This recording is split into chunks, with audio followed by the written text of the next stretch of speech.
kill it at the next milestone. So everything's milestone based. You know, what do you got to prove out? Does this actually work? Does anybody want it? Can I actually prototype it? Is it cost effective? And every one of those points we say, you should be thinking, can I kill this idea? Can I kill this idea? Instead of saying, can I drag this thing along to success? Because you get into a path of thinking that you'll pursue your idea at all costs, which is very different than passion. You want to be passionate because passion drives success, but blind passion will kill you sometimes if you really don't take a milestone check. So we look at things and say, can we kill it? Can we kill it? That's a great skill to understand when I need to cut my losses. I mean, anything from a life skill. Am I in a dead-end career? Should I be cutting my losses and taking the risk? But you're at an opportunity now where you should be taking some of the biggest risks of your lives. And we always encourage everybody at this stage to take a big risk. So jump in for it. You got very little to lose, right? You have a modest apartment and few expenses, and you get free pizzas, so you know what, take a risk. Yeah, we should have an app for free pizza. I think it's a winner, you know. Then you have to do it's a winner. The advertising. Do the advertising. Free food app. So anyway, and then student-driven, just a little more. So we talked about, obviously, I mean, this is what we're here to discuss. Then there's different startups, all triage assessment. One more quick little slide here. Okay, so research and innovation. You want to mention some of those? Go ahead. Cool. Yes. No, these are exciting things. So obviously, I mean, this is what we're here about. Okay, focusing on how to be able to take the student commercialization and really just infuse that through our culture. I mean, through the university culture. So we thought it would be really interesting to sponsor some on the student startup bus, which was a bus that went down to Austin, Texas, South by Southwest. And Dan, you know the details. Yeah, we basically, so that's a bus, you know, South by Southwest is sort of like the Woodstock for entrepreneurs, right? We want to go down there, big ideas and make it go, and it's a crazy, awesome event. So OSU this year really kind of spearheaded and sponsored two OSU students got paid their way. We basically started off, and then other local companies participated. But these kids basically got about $3,000 to get on the bus, get down to South by Southwest, attend the conference, and get a trip home. And on the way down, in the 72 hours it was on the way down, they actually work on a startup. They meet on the bus. They talk about what the startup would be. I think there were 12 buses total. And they had like a real-time Google Maps to let you know where they are. And they're tweeting their success. Oh, we just invented this concept. And they would stop at incubators across the nation as they went down. So it's a really cool event. We're definitely going to participate again next year. And Shalonda, Andy, would you say something about our student triage? So as Ray mentioned on the earlier slide, it is multi-level assessment of technologies. So the students play a huge role in this. We have law students who help us survey the IP landscape, understand patents that are out there in that space that are related to the technology, any public disclosures of the information, any publications, any other people that are working in that space and in that area. They also help us identify companies who could be potential licensees for the technology. The student tech assessment, that side, that on the right side, that's focused on our licensing interns, like those guys back there. What they do is they help us with marketing. They really see where the technology fits, the market size, different markets for lead applications, and they help us find other applications for the technologies and put together our marketing pieces, which are our take briefs. I don't think that the example of that is in the slide, but I can share that with you guys. And they also look not just for companies, but contacts in those companies. So they find people that we can talk to about the technology and serve as potential licensees for the technology. Great. BJ, did you? Yeah, and I was just going to add with the Student Commercialization Board, you know, what we really want to do, the service we want to provide to students is, everyone here is clearly interested in entrepreneurship or commercialization of something they're doing. What's stopping you? That's what we want to find out. So we need your help in finding that out, and then we can talk to TCO and you know, people are concerned that there aren't enough funding opportunities. Maybe, you know, that's a very real concern, then that's something that we want to know. And then we can put together recommendations on that front. You know, for me personally, it was I didn't know anything about the process. So just being educated was something that I really needed to have, just to learn more about it and how it happened. So we are here to hear from you, and any suggestions, comments. Again, we're a month and a half old now. So we can basically go down any path the students want us to go down. So let us know what we can do to work for you guys. Great. So moving on, research and innovation, intellectual property, broad array of different types of ideas, methods, patents. Cover some of the different information. I'm going to show you a little different slide that gives a little different view of this. But it's basically, not giving away what you know and what you can do. It's being able to figure out, how do I protect this? How do I be able to get this to the next step? And so a lot of times looking at intellectual property is much more than number 12 down there, patents, right? So sometimes it's being able to figure out a lot of these different steps. So it could be an algorithm, it could be obviously some of the different types of technology and different things that come out of labs or what have you, so we have to be able to look at all that information.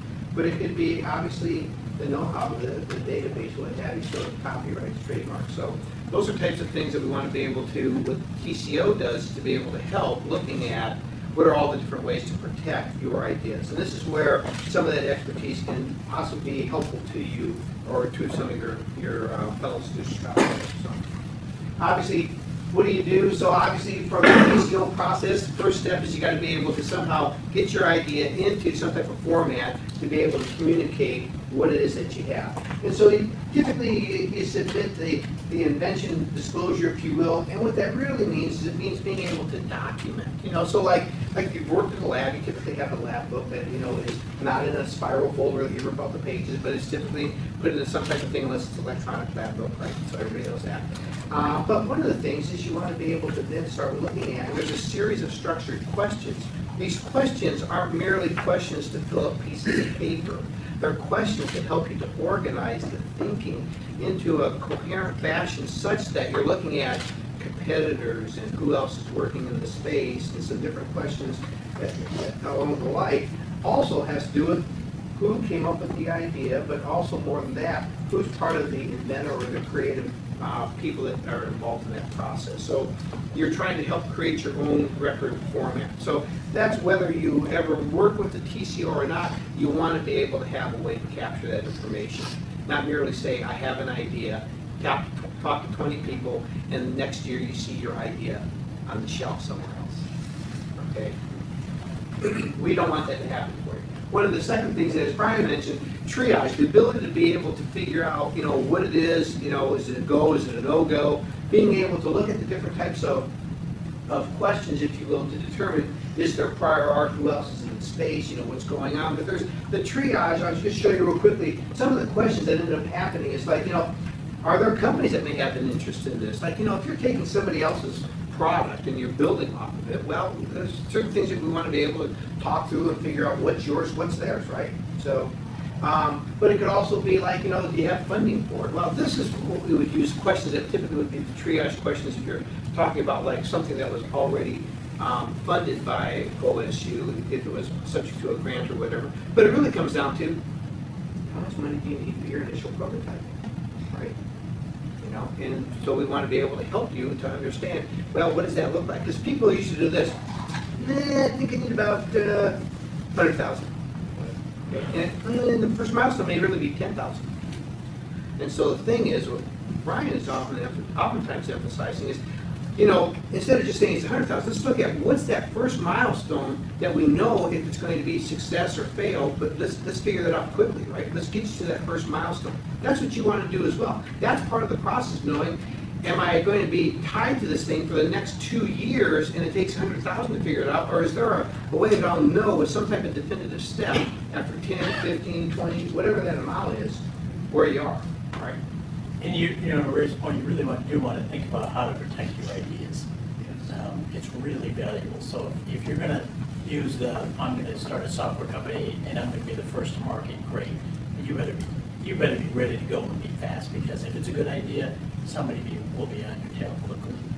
But the idea of an intellectual property strategy, whether it be a patent, whether it be an actual copyright filed with the U.S. Patent Office, whether it be a trade secret, there's different rules and regs of how you protect an idea.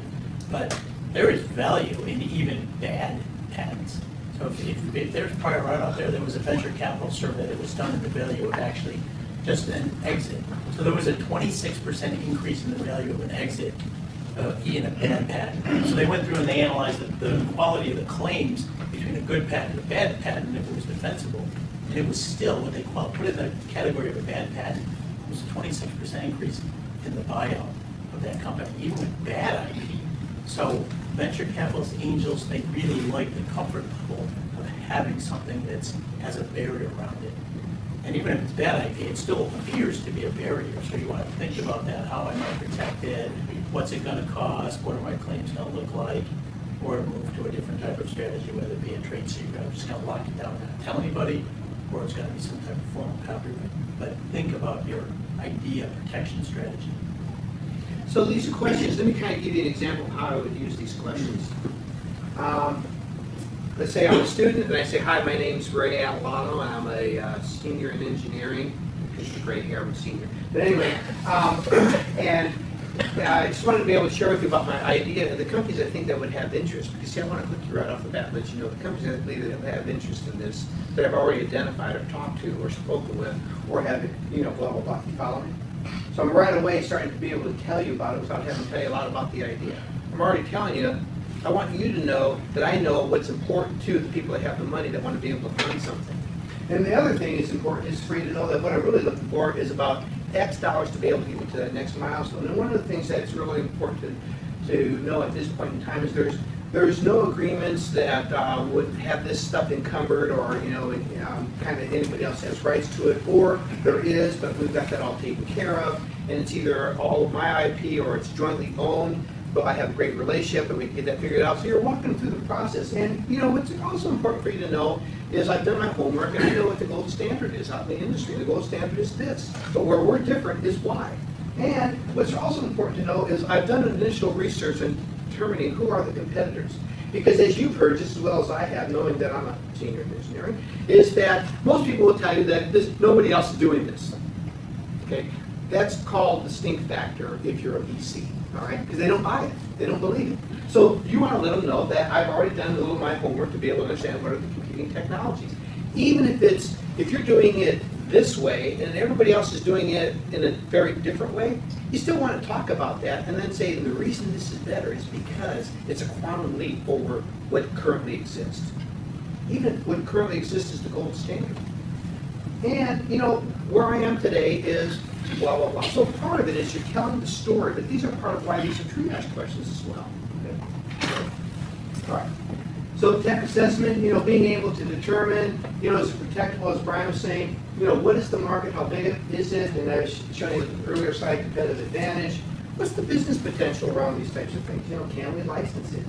Is this a licensing play? Is it a startup? Is it, or can I do sub-licenses, distribution agreements? Is this a way where I'm strictly setting up the startup? We had one of those scenarios today here, where the students, there's some IP, the startup was set up about 9 months ago, and we're at the point of a liquidity event, okay? So we're at the table with the students to be able to look at how to now monetize the value of that IP through that license agreement with a BidCo. Okay? So does it have startup potential? Sometimes you do startups strictly as vehicles to be able to attract further money or to be able to attract a big player in the market. And that's the way you're going to get your market share, because you may know, what? I think I can get 50% of the market, but it's probably not real at this point in time. If I could get 1 to 2%, I'd be really pretty ecstatic about it. But if I can attract that partner, that can end up helping us to get there, and that's my ability. So that's part of the strategy that we can help do. But even on the protectable side, it's amazing that with the ideas that we see, and just you go to Google Patents and you type in your keywords to see who else is out there working in your space, and you would be amazed at how much is already protected. Things you never see on the market. So 90% of the patents that are at the patent office will never be utilized. But it doesn't mean that you have the right to go take it to market, because they'll sue you. So you definitely want to see and you want to scan the landscape. And it's so simple. And we had a guy come to us who was working on an idea for 3 years. And within 5 minutes, after he even told us that he was working on it for 3 years, and you kind of feel bad because we don't want to